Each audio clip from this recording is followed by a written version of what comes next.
Dot গুণফলের ব্যবহারের second টপিকের মধ্যে আমরা চলে এসেছি, সেটা হচ্ছে দুইটা ভেক্টরের মধ্যবর্তী কোণ নির্ণয়।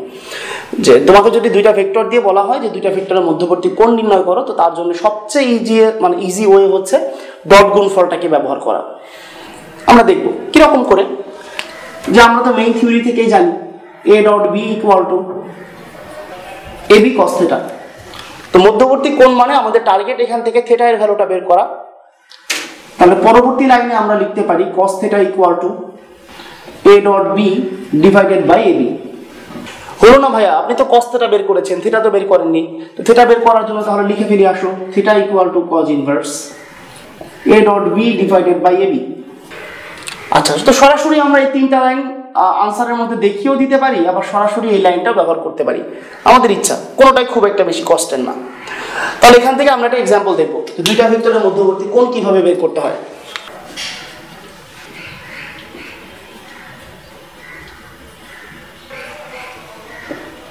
তারপর এখানে 6i plus 3j plus 2k, আমাদেরকে a আর b ভেক্টরের মধ্যবর্তী কোণ বের করতে বলা হচ্ছে। তো আমরা লিখবো, আমরা জানি সলিউশনের জন্য আমরা লিখবো, আমরা জানি থিটা ইকুয়াল টু, একটু আগে যেটা শিখে আসছি আমরা, cos inverse a dot b divided by ab। এই লাইনটা প্রথমেই আমরা লিখে ফেলবো। তাহলে এখন আমাদের জাস্ট বাকি কাজ যেটা, সেটা হচ্ছে a ডট b বের করা, a বের করা, b বের করা। ওকে, তাহলে a ডট b আসো বের করে ফেলি। a ডট b বের করার জন্য যে প্রসিডিউর আমরা শিখে আসছি, i এর সহগ দুইটা গুণ, তাহলে 1 into 6 plus 2 into 3 plus 2 into 2। আর নিচের লাইনে প্রথমে আমরা a এর মান বের করব। ওই যে আমরা শিখে আসছিলাম ax square plus bx ay square plus az square এর রুট ওভার। তাহলে এখানে a এর মান বের করার জন্য i এর সহগ আছে 1, তাহলে 1 স্কয়ার, j এর সহগ 2, তাহলে 2 স্কয়ার, k এর সহগ 2, তাহলে আরেকটা 2 স্কয়ার ইনটু। এবার আমরা বের করব b এর মান। b এর মান বের করার জন্য প্রথমে আসবে 6 স্কয়ার, তারপর আসবে 3 স্কয়ার, তারপর আসবে 2 স্কয়ার। এবার একটু সিম্পলিফাই করে লিখি, cos ইনভার্স উপরে আসে 6 প্লাস 6 12, 12 প্লাস 4 দ্যাট মিন্স 16। আর নিচে এই প্রথম টুকুর মান আসে 3, আর পরের টুকুর মান আসে অ্যাকচুয়ালি 7। তাহলে আমাদের आंसर cos ইনভার্স 16/21। এটাই দুইটা ভেক্টরের মধ্যবর্তী কোণ। আচ্ছা, আমাদের পরবর্তী এক্সাম্পলটা হচ্ছে একটা ভেক্টর a, সে অক্ষত্রয়ের সাথে কি কি কোণ উৎপন্ন করে সেটা আমাদেরকে নির্ণয় করতে হবে। অক্ষত্রয়ের সাথে মানে হচ্ছে x অক্ষের সাথে কত কোণ তৈরি করে, y অক্ষের সাথে কত কোণ তৈরি করে, আর z অক্ষের সাথে কত কোণ তৈরি করে। কিন্তু ভাই আমরা তো জানি যে দুইটা ভেক্টরের মধ্যবর্তী কোণ বের করার জন্য আমাদেরকে দুইটা ভেক্টর জানা থাকতে হয়, কারণ ভেক্টরই ভাই যদি না জানি আমি দুইটা ভেক্টরের মধ্যবর্তী কোণ কিভাবে বের করব। কিন্তু ভাই বলেছে প্রথমে a ভেক্টরের সাথে x অক্ষের মধ্যবর্তী কোণ, a ভেক্টরের সাথে x অক্ষের কোণটা আমাদেরকে বের করতে বলছে। কিন্তু ভাই x অক্ষের বরাবর কোনো ভেক্টর কি আমরা জানি অলরেডি? x অক্ষ বরাবর অবস্থান করে এমন কোনো ভেক্টর আমরা অলরেডি শিখে আসছি কিনা? তো অবশ্যই শিখে আসছি।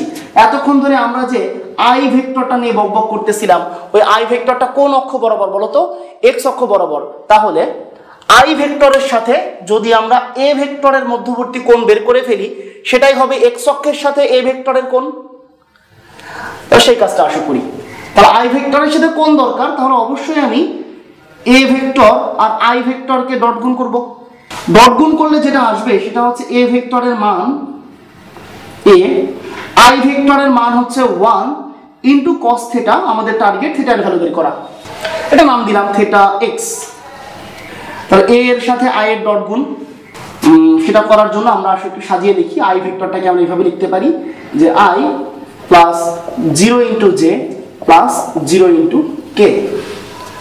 কারণ শুধু i ভেক্টর যেটা, সেখানে নিশ্চয়ই কোনো j নাই, সেখানে কোনো k নাই, তাহলে এদের সহগ কত হবে? 0 করে করে হবে। তাহলে যখনই আমরা এই a এর সাথে i এর ডট গুণ করতে যাচ্ছি, তখন i এর সহগ দুইটা প্রথমে গুণ, তার মানে কত হবে? 2। প্রথমেই হবে 2, তারপরে 3 এর সাথে 0 গুণ, দ্যাট মিন্স 0, আবার 4 এর সাথে 0 গুণ, তখনও কত হবে? 0। তাহলে শুধুমাত্র ডট গুণফল আসলে কত থাকে? 2 থাকে। ইকুয়াল টু এ এর মানটা আসো বের করি এখান থেকে 2 square plus 3 square plus 4 square into cos theta x, তাহলে 2 equal to √29 into cos theta x। অতএব theta x equal to cos inverse 2 divided by √29, এটাই আমাদের आंसर। অর্থাৎ এটা হচ্ছে আমাদের x অক্ষের সাথে যে অ্যাঙ্গেল সেটা। কিন্তু কোশ্চেন ছিল তিনটা, আমাদেরকে y অক্ষের সাথে এবং z অক্ষের সাথে অ্যাঙ্গেলও বের করতে হবে। এবার y অক্ষের সাথে অ্যাঙ্গেল যদি বের করতে চাই, তাহলে থিটা x কে আমরা তখন লিখি থিটা y,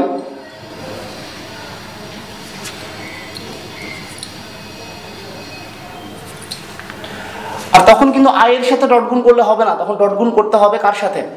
j এর সাথে ডট গুণ করতে হবে। তো তখন যদি j এর সাথে ডট গুণ করি তখন এটা হবে 0 into i plus j plus 0 into k।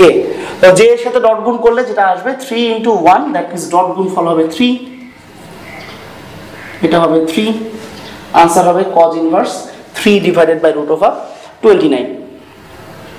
Similarly যদি আমরা z এর সাথে অ্যাঙ্গেল বের করতে চাই তাহলে এখানে আসবে থিটা z,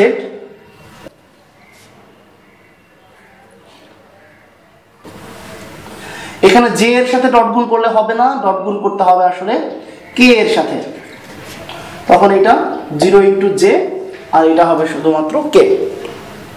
তাহলে এখন a এর সাথে k ডট গুণ করলে দেখো এটাও আসবে 0, এটাও আসবে 0, শুধুমাত্র এখানে 4 ইনটু 1, তার মানে এখানটাতে থাকবে 4। এখন তিনটা কোণকে একটু সাজিয়ে লিখি।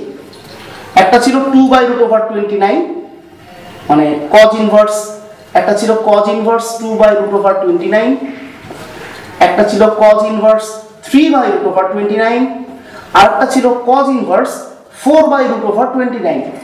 কোন একটা মিল খুঁজে পাচ্ছ কি?